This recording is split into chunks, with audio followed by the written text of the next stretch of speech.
ദേവീസ്തുതി. മഹാവിദ്യാ മഹാമായ മഹാമേധാ മഹാസ്മൃതി മഹാമോഹാച്ച ഭഗവതി മഹാദേവി മഹാസുരി. ഈ ശ്ലോകത്തിൻ്റെ അർത്ഥം ഇങ്ങനെയാണ്: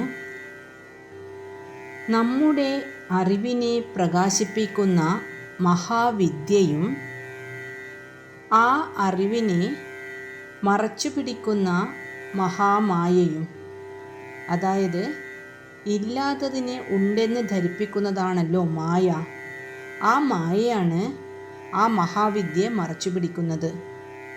അങ്ങനെയുള്ള മഹാമായയും നമുക്ക് ബുദ്ധിശക്തി നൽകുന്ന മേധാദേവിയും വേദസ്വരൂപിണിയായ മഹാസ്മൃതിയും സംസാരചക്രത്തെ തിരിക്കുന്ന മഹാമോഹവും മഹേശ്വരൻ്റെ പത്നിയായ മഹാദേവിയും മഹാസുരശക്തിയും, അതായത് എല്ലാ ദേവന്മാരുടെയും ശക്തി ചേർന്നാണല്ലോ അമ്മയ്ക്ക് ശക്തി ഉണ്ടായത്. അതാണ് മഹാസുരശക്തി. ആ മഹാസുരശക്തിയും അമ്മ തന്നെയാകുന്നു.